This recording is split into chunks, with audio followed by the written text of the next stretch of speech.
સુરતની વરાછા પોલીસે ઘરફોડ ચોરીના ગુન્હામાં નાસ્તા ફરતા બાળ કિશોર સહિત 2 આરોપીને ઝડપી પાડી ચોરેલ મુદ્દામાલ કબજે કર્યો। વરાછા પોલીસ મથકનો સ્ટાફ પેટ્રોલિંગમાં હતો ત્યારે બાતમીના આધારે વરાછા પોલીસ મથકમાં નોંધાયેલા ઘરફોડ ચોરીના ગુન્હામાં નાસ્તા ફરતા રીઢા ચોર એવા રાજ રઘુવીર કુશવાહાને એક બાળ કિશોરને ઝડપી પાડ્યા। પોલીસે આરોપીઓ પાસેથી 1,96,000થી વધુનો મુદ્દામાલ કબજે કર્યો છે।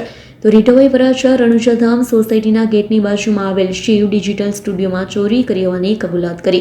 હાલ તો વરાછા પોલીસ આરોપીઓની ધરપકડ કરી વધુ તપાસ હાથ ધરી છે।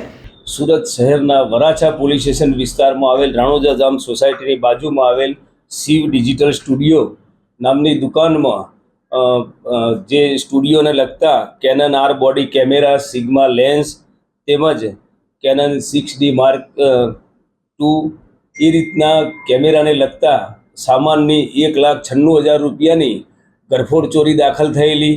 સુરત શહેર police commissioner Shri Anupamsinh Gehlot sir, special commissioner sector 1 Wabang Zameer sir તેમજ ડીસીપી ઝોન 1 સરની સૂચના અને માર્ગદર્શન હેઠળ વરાછા પોલીસ સ્ટેશનના ઇન્સ્પેક્ટર તથા તેમની સર્વેલન્સની ટીમે આ બાબતે હ્યુમન તેમજ ટેકનિકલ ઇન્ટેલિજન્સના આધારે એક આરોપીની ધરપકડ કરેલ છે, જેમાં આરોપીનું નામ રાજ રઘુવીર કુશવાહ અને તેની ધરપકડ કરેલ છે અને સમગ્ર ચોરીમાં ગયેલ તમામ મુદ્દામાલ હસ્તગત કરેલ છે।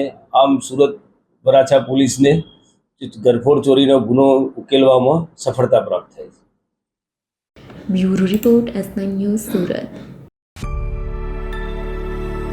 અમારી તમામ માહિતીથી અપડેટ રહેવા માટે જોડાયેલા રહો S9 ન્યૂઝ સાથે।